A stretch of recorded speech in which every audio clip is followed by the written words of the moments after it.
just yeah, so we're making direction. All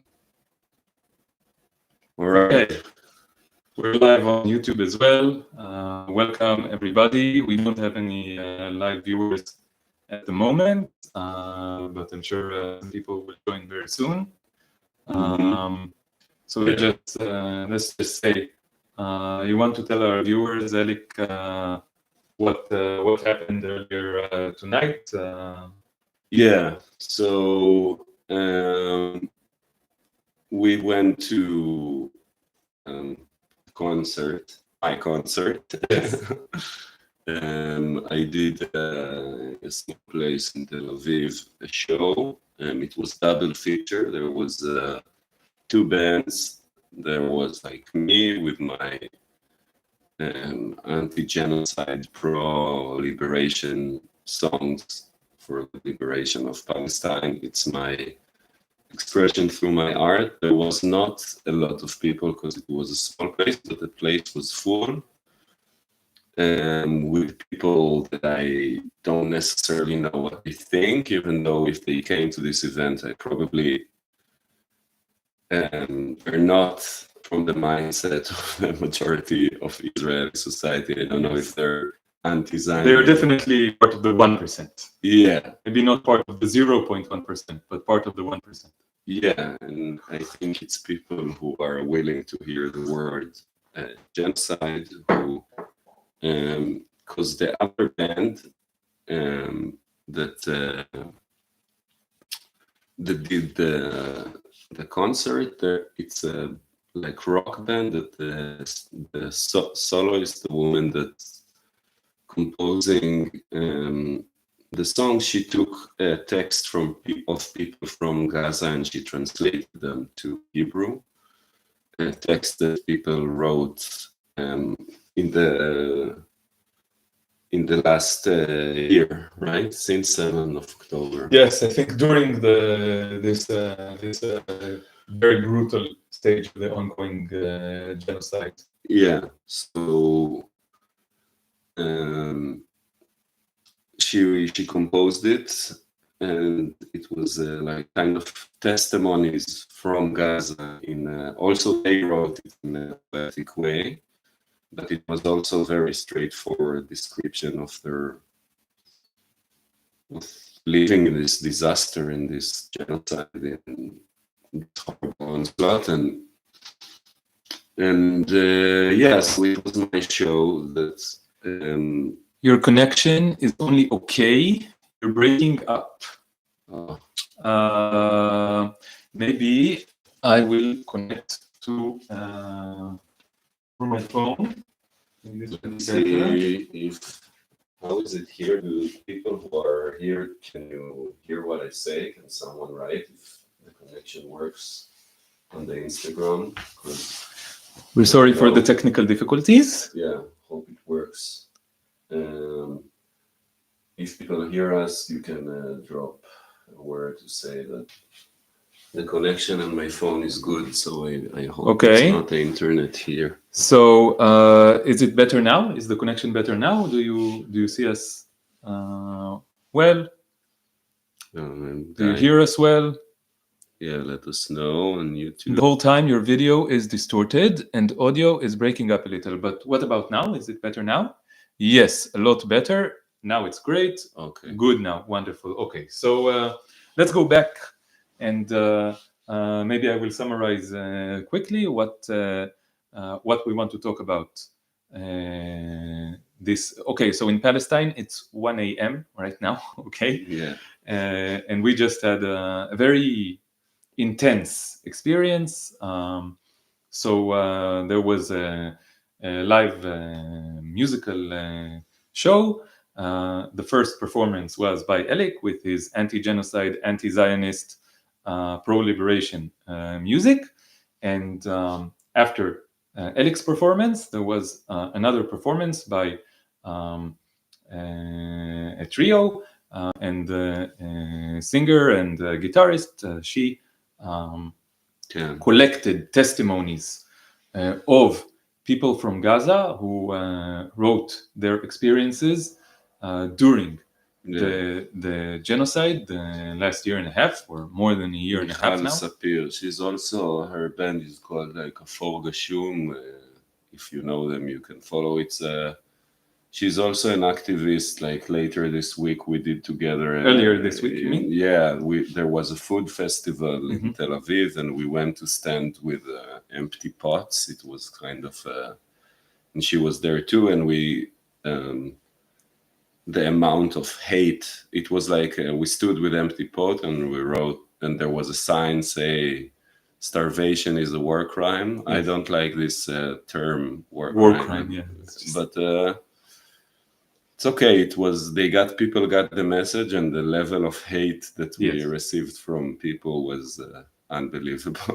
Maybe I should give a little bit of context. It was like in South Tel Aviv, near Jaffa, and it was like a huge food festival with like stands of all kinds of food.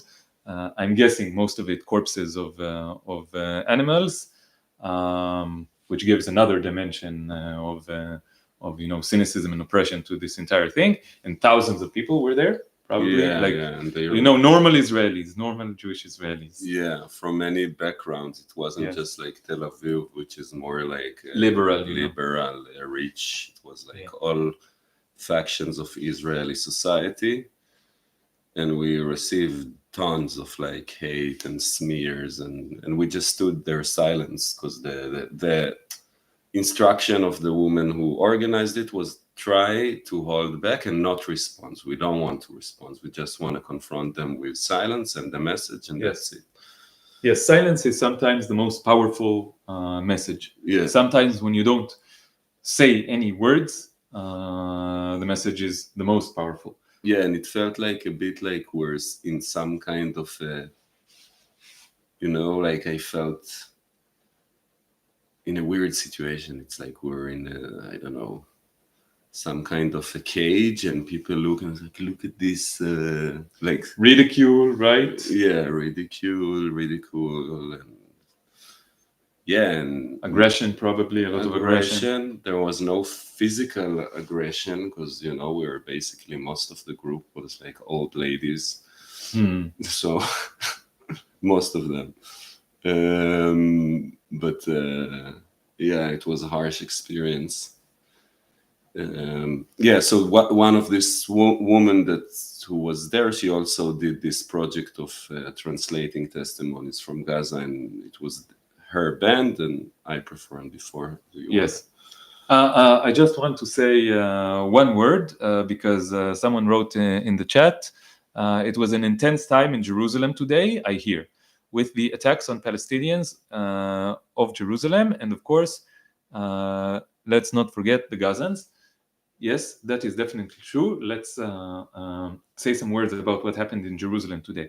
It was Jerusalem Day, right? Yeah. So Jerusalem Day, I don't know if it was always like this, but in the last, let's say, decade at least, there is something called the Flag Parade, which is a bunch, thousands, I guess, fundamentalist Zionists who drape themselves in the flags of Israel, which are now akin to the flags of the Nazi regime, at least in my mind. And this is exactly, the reason why they wrap themselves in the flag of Israel, and they go and harass and attack and brutalize and physically assault and mock, and they want to show who's in charge around here. We are in charge. We are in charge. We are the masters here. And they also stormed the mosque. And did a prayer. Like it's also a show of intent. We're going to, because the job is not done according to their view. Like the job will be done when they're built their temple and there is no Palestinians. This is their end game, and they're not hiding it. And so there was a lot of violence there, and I think it was Standing Together, who, or maybe other people as well, came and like defended Palestinians who were being attacked, just with with their bodies, just stood between the Jewish Israeli, the Zionist attackers, and the Palestinians, the residents of the neighborhood in East Jerusalem who were being attacked. Yeah. And there were a lot of like difficult sites from there. I saw a couple of videos. I didn't watch. It wasn't. Yeah. But we know already. We're kind of used to it by now. It's horrible to say, but we're kind of used to it by now. This display of dominance of power. But everything is escalating now, so I guess this day was even more nasty than the violence keeps escalating. Yes, it escalates. It's escalating. Yes.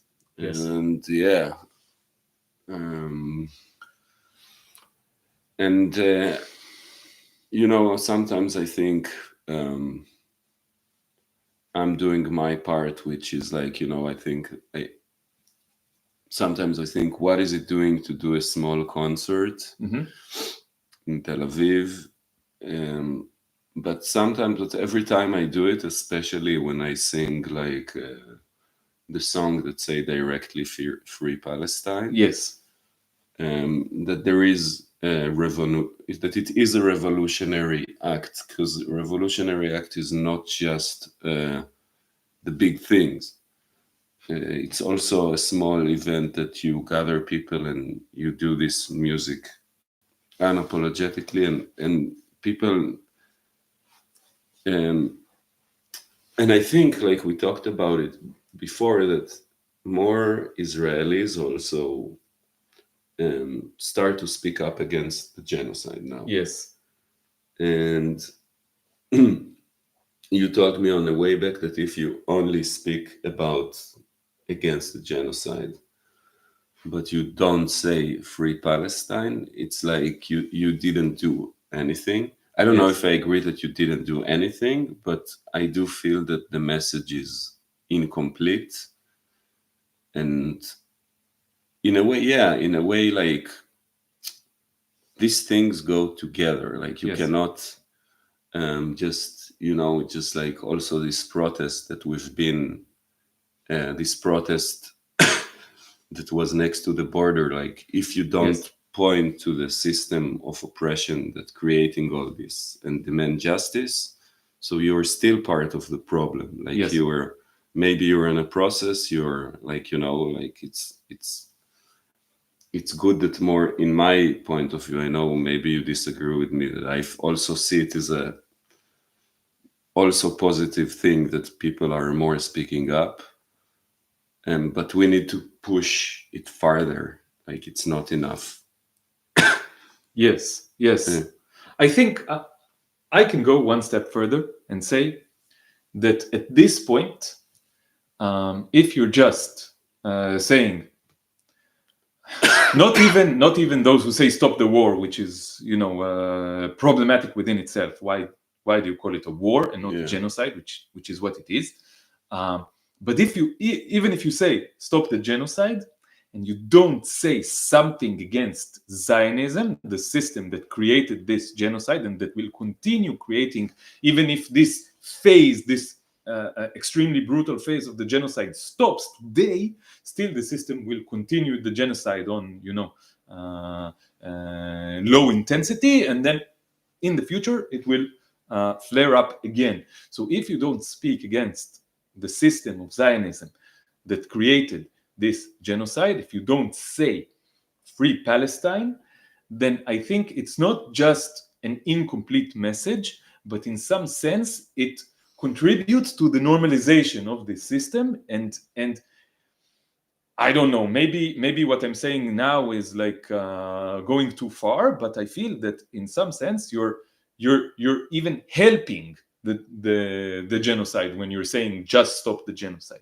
Okay, ironically, but I think that this is something that needs to be looked at more. Yeah, and also I know it from when we did the interview on Yala, like with Muhammad, he said Yes. that he's told this story while the genocide is happening. He said, you don't speak only about the genocide, speak why it happens, speak about the root cause. Which is Zionism. Let's say this very clearly. Yeah, and demand justice. Yes. And I think like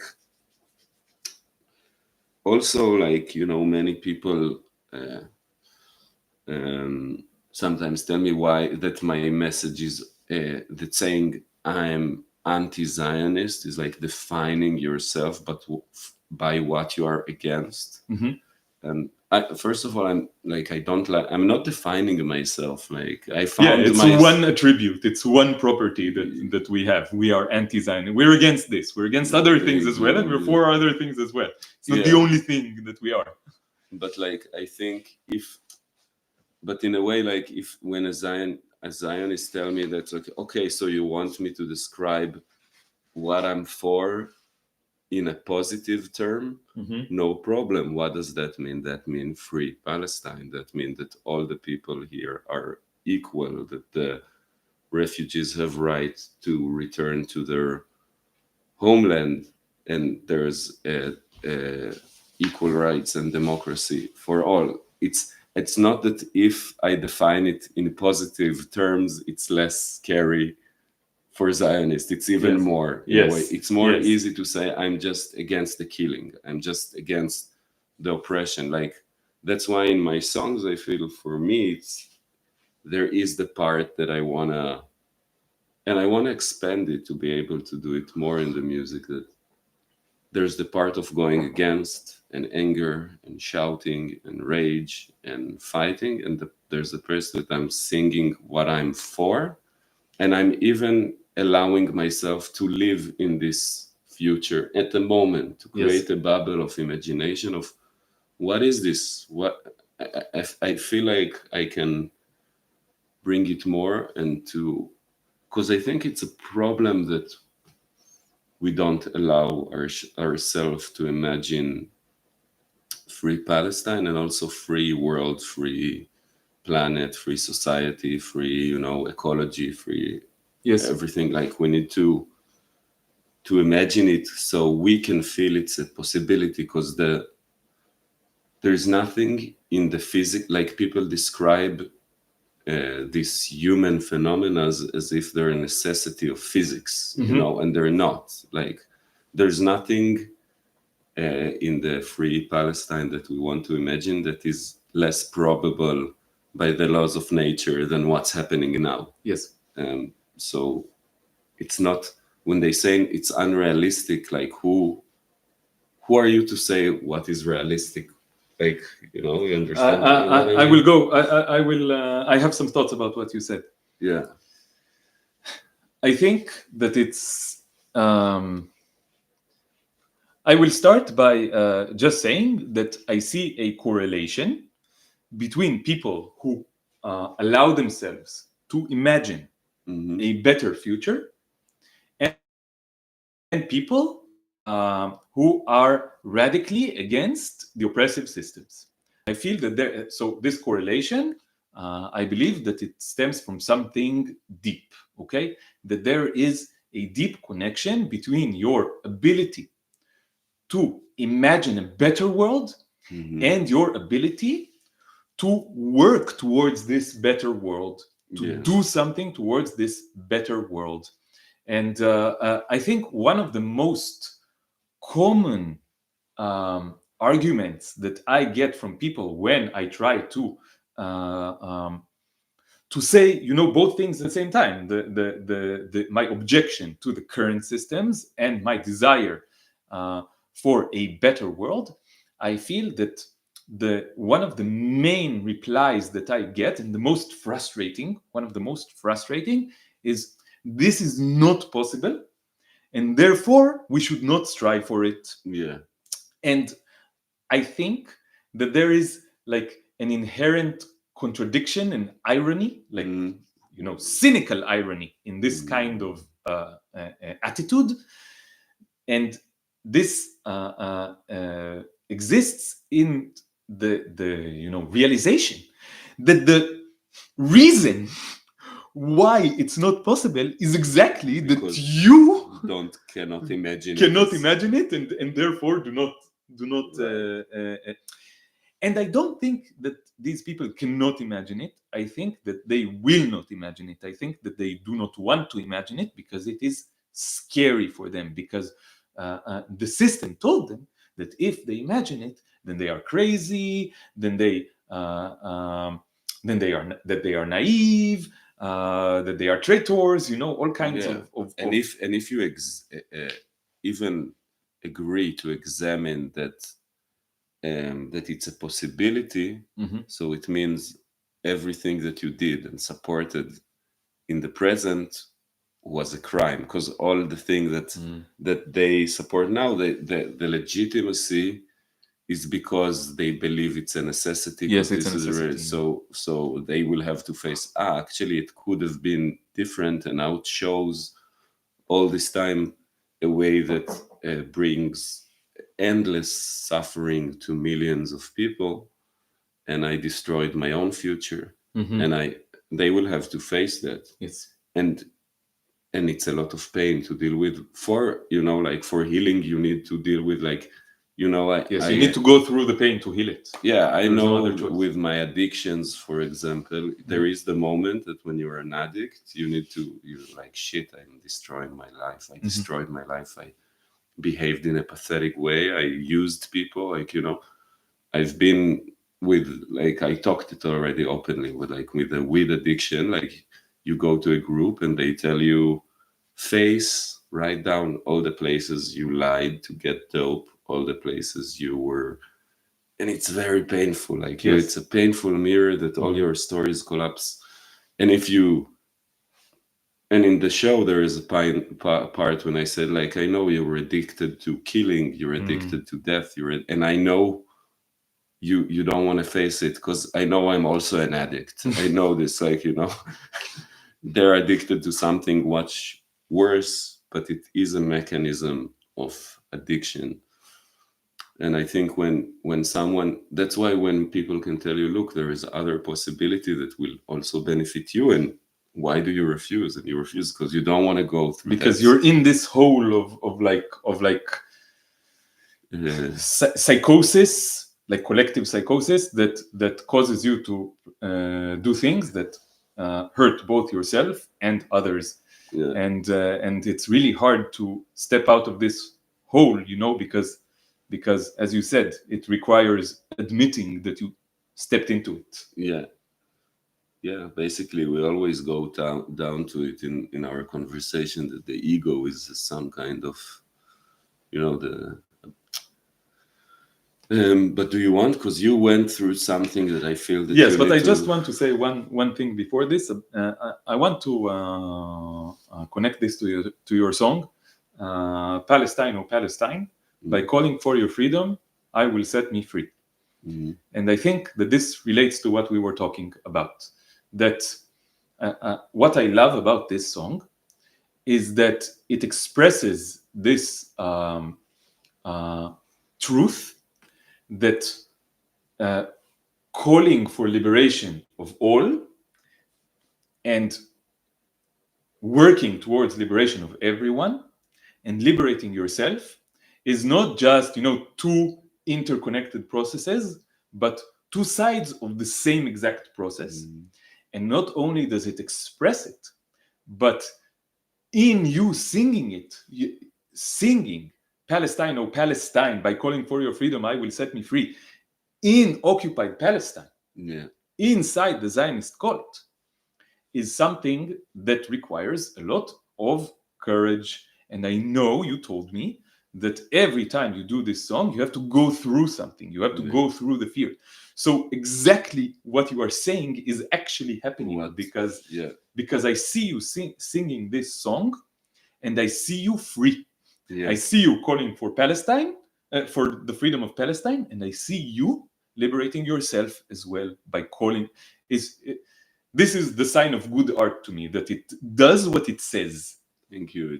It's I like this observation that you have about art, and it's nice that you Yeah, and that's the process that I'm doing. And I think people who follow us see that I deal with a lot of fear. I don't regard myself as a especially brave person regarding to, at least in the, confronting people, for example, or Yes, but in your music, you mm, don't mind being yeah, confrontational. this the artist and performer hat give me some power, but I don't know how would I react.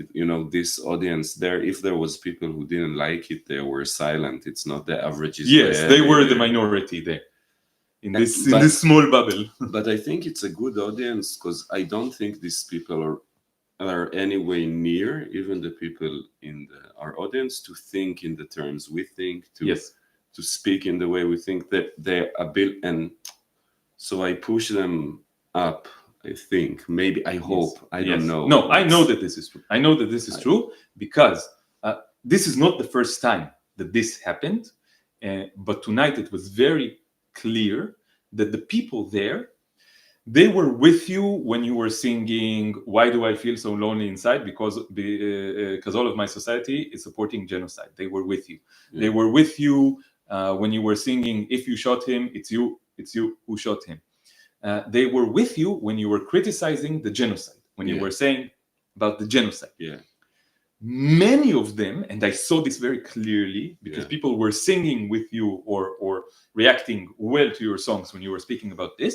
But when you said "Free Palestine," suddenly there was unease. There was very Moving clear, uncomfortable. yes, there was very clear unease in the audience, and I think that this is a clear sign that what you did was stretch the limits Yeah. of many of the participants there who already feel comfortable with saying I'm against the genocide, but they don't still feel comfortable, or they are actively against saying "Free Palestine."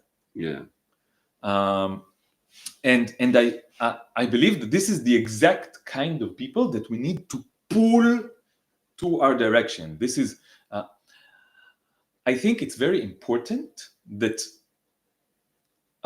the most radical people always push the limits of being even more radical and more radical. We don't need, there is like this pragmatic approach. Yeah, so to say thank you to every person who said something right, Yes. and not to push them farther. Yes, speak the language, meet them where they're at.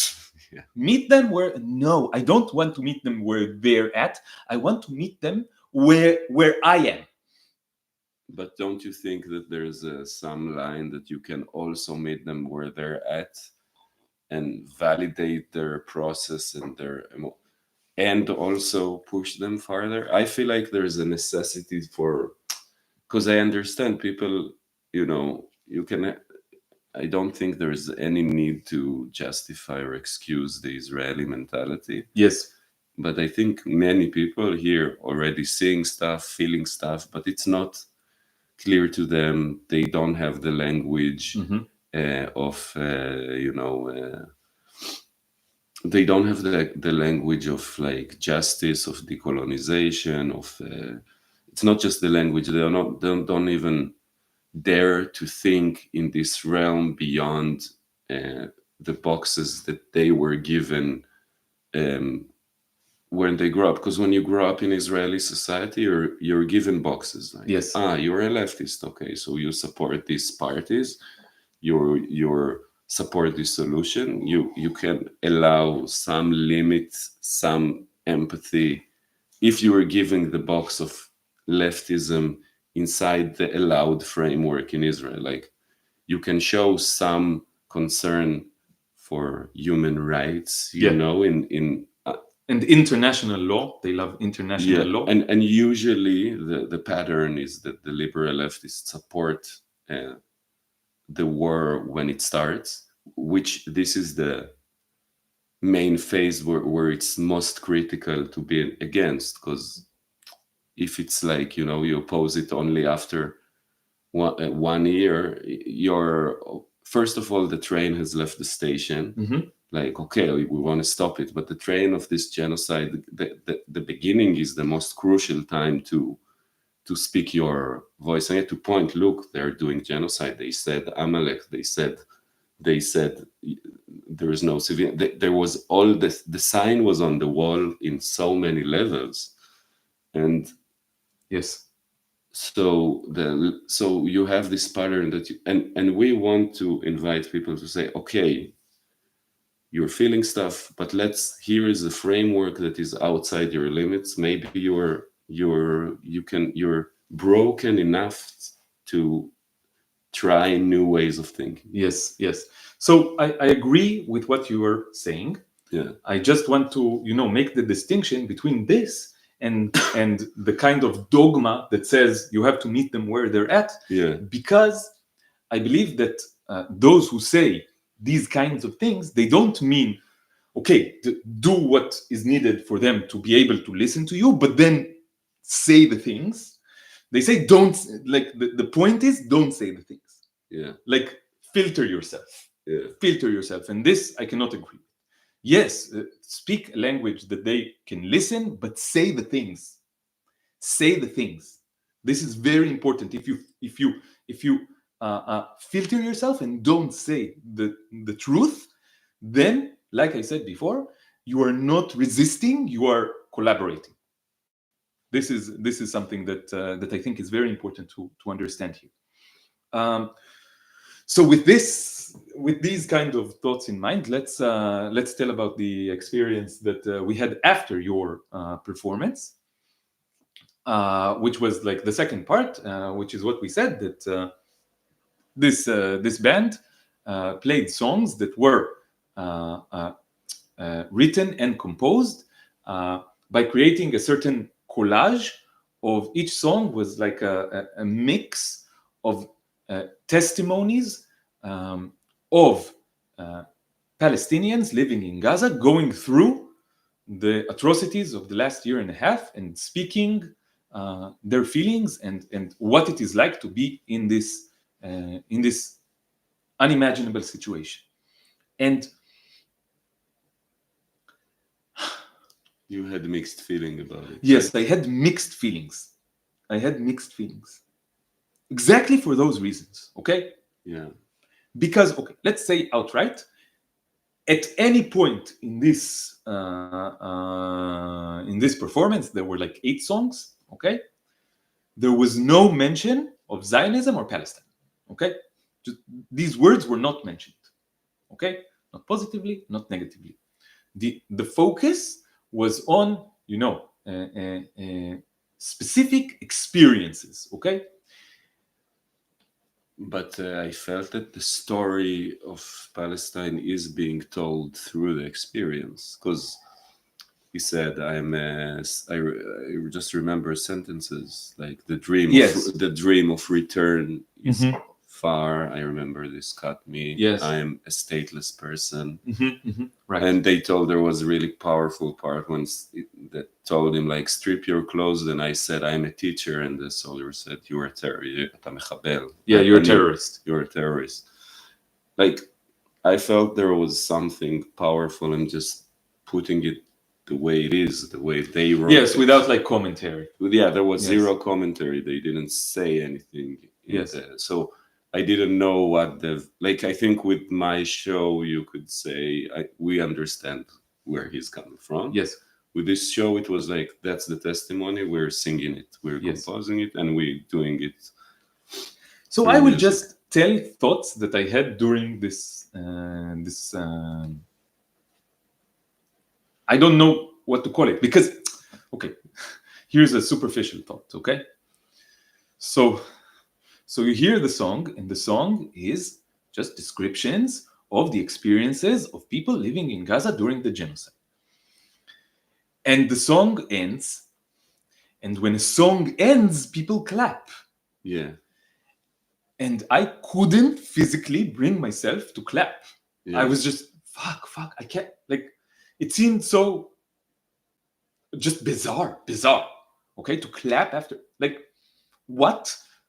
Like, I'm depressed now. I'm feeling enormous pain from, like, identifying with these with these experiences, or imagining a glimpse of these experiences, and like now I'm going to clap. Oh, nice, very nice. No, what? No, like this is one feeling that I had.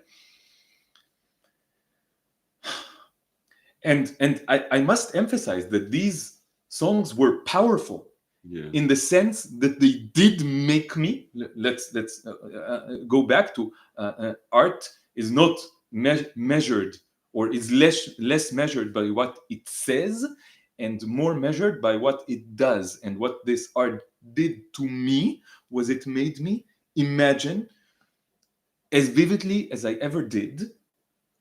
And in some sense, it's like even more powerful than seeing actual images, which are too like specific. It's like more of like a feeling of what it feels like to be there. It made me kind of feel. I'm not going to presume that what I felt was in any way, the same as what it really feels like to be there, but it was a glimpse, and it was the most vivid glimpse that I got, or one of the most vivid glimpses that I got into what it feels like. We all cried at some point, like it felt very, very. I don't know. It was. There was. To me, it was. I also felt what you felt, like that it was very powerful, and then we go out and we speak, and what the fuck are we doing? Like, and people were smoking and talking, and and like when you put it in words after, I felt like it felt a bit weird, but I also felt like that there is a powerful thing to write these words in Hebrew, and I thought maybe people who are detached from it, could it make them a bit see the people where they are and what they're experiencing, that it's just people like them, that their life just been destroyed completely, because I don't know. So here is another thought that I had, and the thought that I had was this. I was just recognizing what was happening. Okay, what was happening? A group of around 30 Israeli Jewish people, including us, Israeli Jewish people, were sitting in a room in Israel, that is, in occupied Palestine, probably on the ruins of some village, probably in a house called the Red House, that I don't know the exact history, but as far as I know, it was a Palestinian house. You see like the arcs, the very distinct style of construction. It's a very old house. It's a very old house. It's from before Israel was created. It's a Palestinian house, and it was like taken by the city and kind of renovated, blah blah blah blah blah. And now there's like a restaurant there, and there's like a recording studio there, and some stuff there. And it's all Jews there, okay? It's all Israeli Jews there. And we were sitting in this place, and we were listening to testimonies of people living in Gaza, maybe some of them from that place, refugees from that place, or descendants of refugees from that place. And we were being like, oh, that's so sad. Oh, that's so sad. Oh, that's so sad. Oh, that's so sad. And I was just asking myself, what is the meaning of this? I asked myself, what is the meaning of this? And also, there was a thought, like an obsessive thought that kept coming back to my mind. This is fucked up. This is fucked up. This is fucked up. This is fucked up. This is fucked up. This is fucked up. Like no stop, without stop. Like this is fucked up. But the situation is fucked up. Like even now we're sitting doing this live is fucked up. So my music doing like Israeli singing, okay, he's singing Free Palestine, but on the overall he's doing art, which is a form of leisure and for people to entertain. Like many times when I do my music, I feel like is it the right proper thing to do art at all in this time? Is it appropriate? Uh, Yes. I don't know. I have this question. I don't think there's a correct answer to this question, but what I tell myself when I think about your art, when I think about what we're doing, this is like also we're using a medium to convey a message. Okay, so Yeah. in some sense, it's art. Yeah. Okay, we are using a medium in a conscious way to convey a message, and to me, the big difference is: are you truly trying to fundamentally change this fucked up situation? Yeah. This is the what I ask myself all the time, and if my honest answer to this question is yes, then I feel that this is the right thing to do. Yeah. But if I cannot say honestly to myself, why are you doing this? So that you bring healing to this fucked up, diseased situation, then okay. It's like this is the criterion that I try to use, and I think okay. So when I was thinking the things that I was thinking about the the the second part of the concert, it also projected back to your performance, and I also felt that your performance had the same kind of element in it. That it is trying to radically change the reality. Uh, yes, but this is not yet. This is also true. Like what I'm trying to say is that it was both. Mm. Like, like it's really because the situation is so fucked up. It doesn't matter what you do. It's always fucked up. It's always fucked up in some sense, and like the most that you can hope for is to make it like the least fucked up that you can. Yeah. Like this is, and the second part of the performance, I cannot honestly say that it was the least fucked up that it could have been. Okay, so it does. I'm not saying it was bad. Like for me personally, it was good because I had a very intense experience there, and I will tell you more about the experience that I had in a moment. But I know for a fact that a lot of the people there, or I don't know for a fact, but I had a very strong suspicion, or I was feeling this element that this thing that was happening was also a way for people who were not who have cognitive dissonance and emotional dissonance to kind of have an outlet to like take all the bad feelings out and say, okay, today what did I do today? I went and I listened to a show against the genocide, and I did my part, and I felt very sad. I felt very sad about it, and this is good. This makes me a good person. And this part of it, which is not, it wasn't the whole thing, but it was a part that was definitely there, I feel, is not a part that goes against the system, against the cult, against the oppression, but that in some sense serves the system, serves the cult, serves the oppression. So, mixed feelings, as you said, mixed feelings. Yeah. No, I understand what you say. I feel for me, it was in a way, I felt that when I heard the testimony with the music, it made me to be able to connect it in a way. And I felt, and I feel, and I was talking to some people there that it did make them feel like that we need to act. So I'm not sure.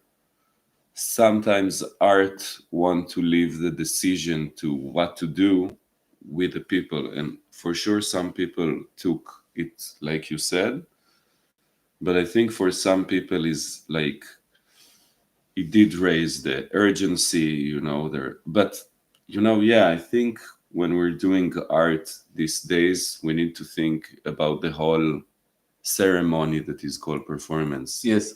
Maybe What it means, what it it means. does. Maybe we can tell people maybe it's not the right thing to clap, and Yes. maybe after we finish the show we sit in silence for a moment, and each one of us a bit thinking what we can do after this event that charged us with energy to be Yes. active against the system, this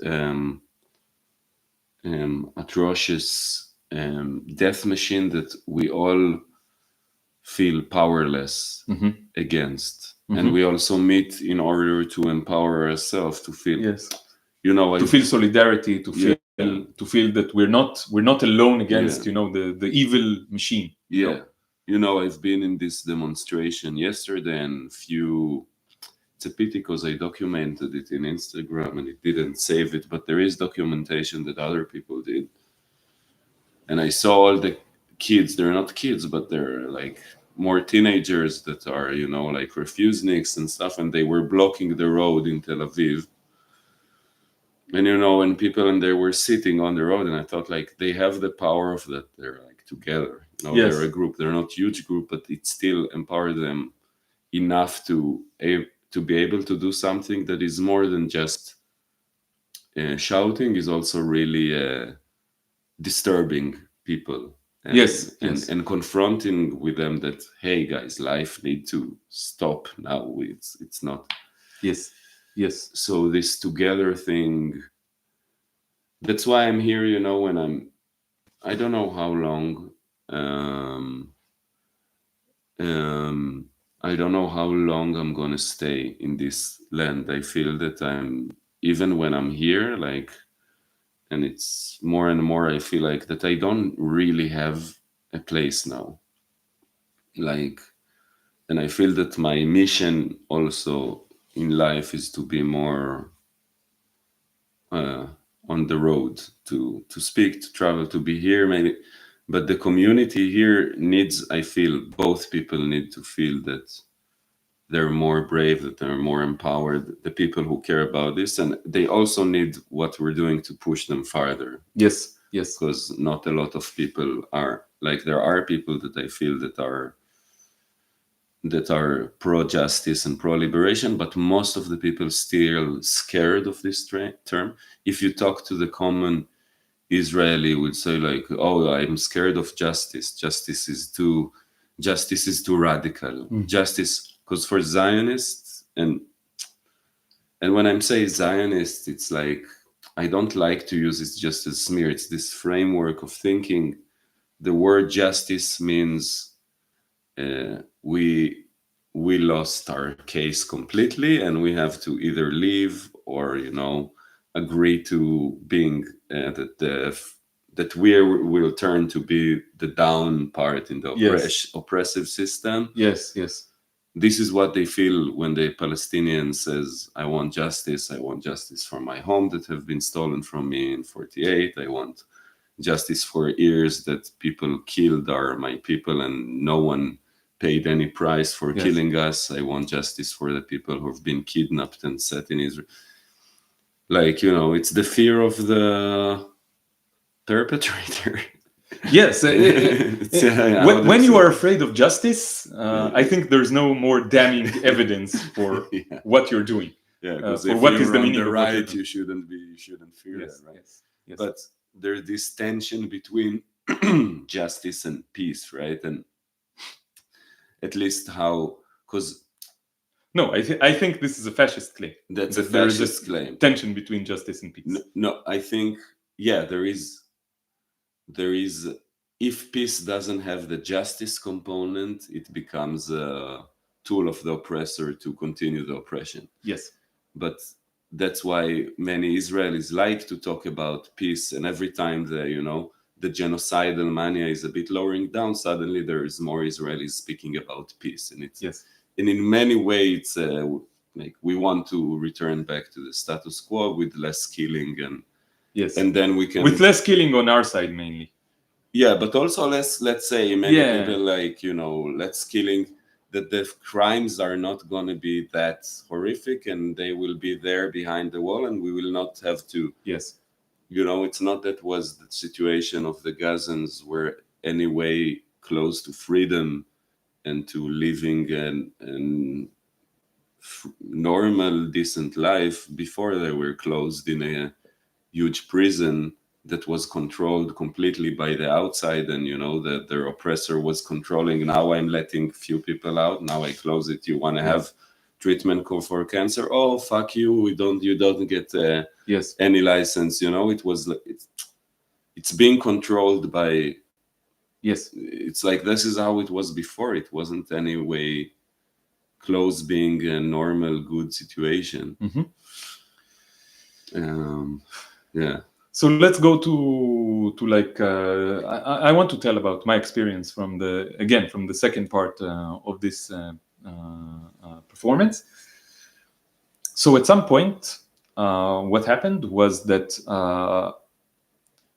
I just couldn't help but imagining the like my mind was just creating images that stemmed from the texts, or just at many points I wasn't even listening to the text. It wasn't even like just the fact that I know that it's text from Gaza. It made me just imagine the experience of living there, and of like I was like imagining the fear, the fear. And I know there were moments in my life where I felt extreme fear, okay? Because I felt like under some kind of threat, or just, fear of social repercussions even. And I know how, like this sinking feeling, like that your stomach turns cold, like this. And I was like, okay, so this feeling that I had, multiplied. Multiplied 1,000 times, and like constantly. And I was like, fuck! Like, and then there was like a moment that I started imagining what it's like to be a cow. I also had thought about that. I imagined what it's like to be a cow in like the meat industry, and that fear that the cows feel, and I knew that they feel the same kind of fear. Yeah. And then I imagined what it's like to be a male chick who was born to the egg industry and then ground up like 10 minutes after you hatch from the egg, and I was like, what does it feel like like you were just born, and now you're thrown into a grinder, and your body is turned into pulp. And like what does this fear feel like? And like I was just feeling the fear of everyone who is oppressed, everyone who is facing like the cynical, hammer of the oppressive, genocidal Holocaust system. And I was feeling it, or I was imagining what it was like to feel it. And around me, I saw some people who I believe were going through the same kind of thing, like you, and like a few people that we knew there. But I also saw people who I felt were criminally indifferent. Yeah, you felt it. Yes. I wasn't focusing on other. I couldn't help but feel it, like this huge gap between my experience and the experience of people around me. And when the concert ended, so I just broke down crying. Yeah. And a few people around me were silent, like you and some of our friends. They were silent and crying as well, or crying on the inside. I maybe you were crying on the inside. Yeah, I had more crying during the show, but I felt like, I felt a lot of what you described. But then, the moment that the concert ended, the vast majority of the people there went like to they just stood up and started talking and stepped out and were laughing, and I was like, Like the fact that they can do this now proves to me that something is closed in their soul, something is stuck in their soul, in their psyche, in their hearts. I don't know how to describe it, but something is wrong. This is not the proper response. Yeah, It's not the proper response. My response was to break down completely and cry and cry and cry for like, I don't know, half an hour. yeah, And I felt like my response was not the proper response because it was not enough. It was not enough. And their response was like, yeah, okay. And I was like, fuck. And then my thought was, this is why it's happening. This is why it's happening. Because people can be detached and even consume this kind of things as some kind of like they consume any other form of art. Yes. Like we were just seeing a concert, maybe it made us feel something, but like I don't know. Powerful. It was powerful. Yeah, powerful. It was powerful. No. Fuck you. Fuck you. Fuck you. It wasn't powerful to you. No. Like something about it felt deranged to me. Deranged. Mm-hmm.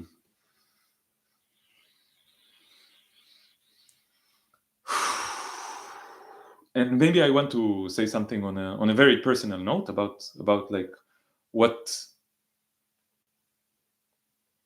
like I felt that it was weird because when I broke down, suddenly I was like the center of attention because a lot of people came to like support me, console me, ask, how are you doing? Are you okay? Do you need a glass of water? Blah, blah, blah. And I was just sitting like and crying. And I said, thank you to people. And yeah, they brought me a glass of water. And suddenly I was like the center of attention. And it was weird to me. I was like, why am I like, this is not, I want us all to cry. I don't want to be the center of attention as someone who is breaking down. I want us all to break down together. Yeah. But then I felt like maybe this is kind of my, like one of my roles. Yeah. To bring this. Yeah. To bring like something that I felt was like more authentic. Yeah, I felt it, when there was this moment that after the show ended and you broke crying. And, people overall in society, they're not open about their emotions. Mm-hmm. And you're a person who you are like when I saw you many times cry in a situation that you like, and they looked at you like someone just looked at you as if like you're going through something, and I was thought like but like it looked like he's like looking, oh, this guy overreacting, and I was like, no, I'm underreacting. That's the appropriate response to what we heard. How come? And it didn't come out of me, but I felt like you were doing it. Yeah, I felt like I was channeling it for everyone. I felt you were doing it for me. That's like, okay, it's not in the completely external way, but I completely felt that you were doing it for me as well. And I hope I will have moments. Didn't you feel it a bit that there was... because I talked about it like with a friend that we said like we don't have points that we allow ourselves to break. We don't, because we can't break, because if we break, maybe we will not be able, because the atrocity is so big that we might not be able to collect ourselves again to be functional and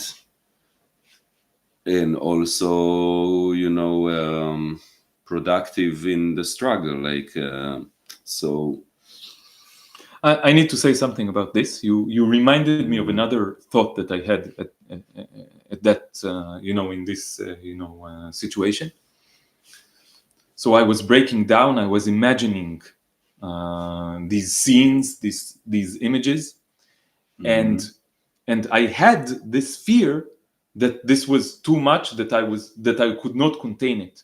But then there was another voice in me that said, Yeah, you can contain it. You can contain it. Contain it. Contain it. Contain it. You have to contain it. Yeah. You have to. You have to experience it. Yeah. You have to do it. Yeah, in many way, people think that strength is holding down the emotion. Yes. And a lot of time it's the other way around. Like by letting the emotion express, you're being strong because you're telling yourself and people around you, if they see that I'm strong enough to have this emotion around in me, and that's what gives me the strength to face the reality in its entirety, which is horrific. It's also, you know, it's everything. It's also, that's, you know, the mixture of like, when you do art, it's about beauty. And there's a moment when I perform or when I listen, and also in that concert, after I enjoyed the music, I liked how she played the guitar and how she was singing. And I was like, it's weird to enjoy the music, you know? But there are parts where I feel, in my concert, I feel joy also. I feel parts where I feel this joy of rebellion, this joy of like, I'm here and I'm like, there is some self-appreciation and love for like, because I feel a lot of guilt.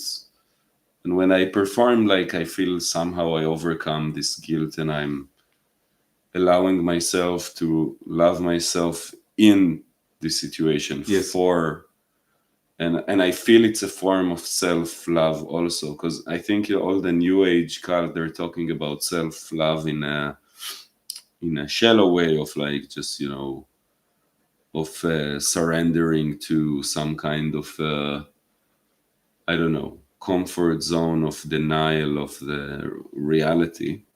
But when you're facing it and you're willing to speak about it and sing about it and express it, there is a moment that you can feel some kind of gratitude for yourself at the moment. So I feel it. I have, when I perform, I have short moments of experiencing, and then I go back to the struggling with despair and guilt and horror. And when what you spoke about, the fear that you experienced during the show, I felt that there's a childish place in me that feel that, you know, and I think it's kids who grew up in relatively privileged situation, that I'm safe and I deserve safety and bad things won't happen to me. And when you see, and when the veil of the reality falls, like nothing feel really safe. Like, okay, we are the privileged ones in this system, but it's a system that doesn't value life. And it's completely arbitrary that it chooses to exterminate a group of people. And if it will decide that it's like, it's not just empathy, it feels like the separation breaks between like empathy is I am okay, but I'm able to feel empathy with somebody else, and I felt like that even a deeper wall broke when I heard these people saying, yeah, like a kid I wanted to go to computer class and there's no computer class anymore. Like when I heard this sentence, I was like, you know, and we had a C and we have no C. We had, you know, and and it was but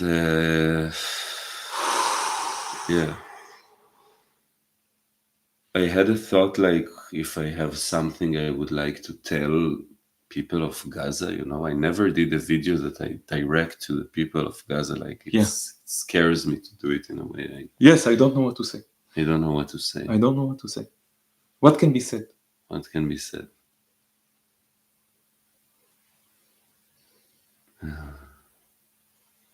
Because words cannot do anything. Yes.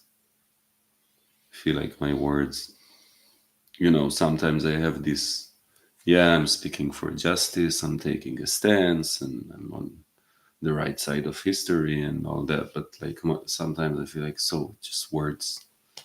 Yeah. So I said some stuff.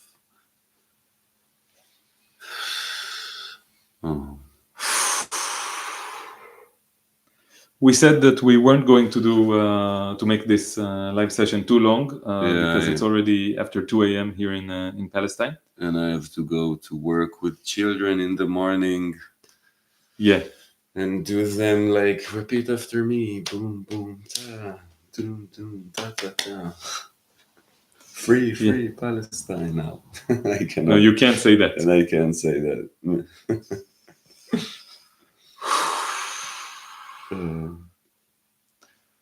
Yeah, I don't know what else to say. I feel like I don't know, we're processing. This is a process. Maybe check if people are still with me here also. Yeah, on Instagram. There's 9 people. Cool. Hi people, thank you people on Instagram. It's also going on Alon's channel, but yeah, Free Palestine. Okay, so I think what do you think? Yeah, I think maybe this is a good place to finish this very spontaneous impromptu live session where we tried to bring our emotions and our thoughts in a way that was as raw as possible. And thank you guys. I see a lot of like nice supporting comments. It's nice. Yeah. We need it. It's empowering us. It's like yes, we read most of the comments. We can't answer everything, but we read most of the comments. Maybe I just want to say, I had a thought that was forming in my mind. Maybe this is the last thing. You were saying about how in our society today there is a lot of fear of expressing ourselves authentically, of being authentic, of connecting with reality. And you also said that the revolution is not, an event. It's a process. It's a process. And the revolution is an aggregation of a lot of small things happening. Right. Of a lot of small, like there's a lot of people, and each person has a lot of small things happening to them and a lot of small realizations. And I feel like a big part of the revolution, and the part that is very much not talked about enough, is each one of us choosing at every moment to be more authentic, to speak more truthfully, to speak more directly, to look at ourselves honestly and directly, to agree to look at reality in a direct way, to agree to feel what's going on, to open up to reality. I feel like a lot of people are walking around closed, and this is something that serves the system.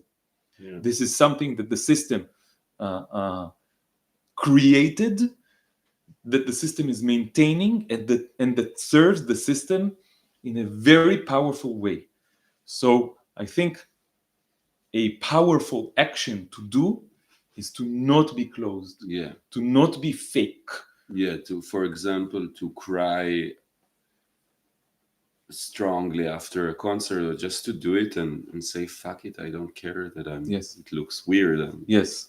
Yes, and I feel the embarrassment when I do it. I was taught as a man in the in a modern patriarchal human society, I was taught that crying is a thing of shame. And for me, it was a very long and not easy process to allow myself to cry more and more and more. And I know that a lot of people thought that I was, weak or crazy or naive or childish or whatever because I was crying, or not manly or not sexy or whatever. But I don't fucking care. Yeah. because I know that it's the right thing to do sometimes. Sometimes the correct response is to cry your eyes out, to cry Yeah. your heart out. Yeah. Yeah. Sometimes it's to be angry. Sometimes it's to show fragility. Yeah, it's challenging times because we also want to be resilient and strong and not to break down from the challenges. But if we don't allow ourselves to break, at the end, sometimes we need to allow ourselves to break, Yes. because allowing yourself to break in the face of this reality is, and it's not true. Like, I think every time when I have a moment that I'm feeling I'm losing it, it's like there's a thought that I want to be able to collect myself back, but it's not true 90% of the time. I'm not saying that there are sometimes people break and they, Yeah. but I think it happens because of too many years of denial, not because they Exactly. allow themselves. Yes. Yes. Yeah. One of our friends who like supported me after when I was crying after the show, he told me something very powerful. He told me, "This is healthy. You're healthy. Yeah. This is healthy." Yeah. And I agree. I agree. Okay, guys. Yeah. Thank you. Good night. Thank you for Good night everyone who for watched everyone. us on YouTube, on Instagram. Yeah. And we hope to be raw, and we hope to be authentic, and we hope to be open and direct, And also, yeah, and it's good that we have this space that we're can process and reflect. yes, thank you to this I don't know, community. Maybe it's Yeah. a cliche word, but thank you for this small community that is forming, and it's giving us a lot of support, a lot of power, and we hope that it works both ways. Okay, so stay tuned for more of this. Yeah, follow. We are reporting from the ground lately also, and I think it's also a nice thing to Yes. do. I hope we have more courage to also do this. Yes. Yeah. Okay, so good night, everyone, and free Palestine, Free Palestine. and down with Zionism, Yeah. and fuck all oppressive systems, and liberation and justice and freedom for all. Bye bye. Bye bye.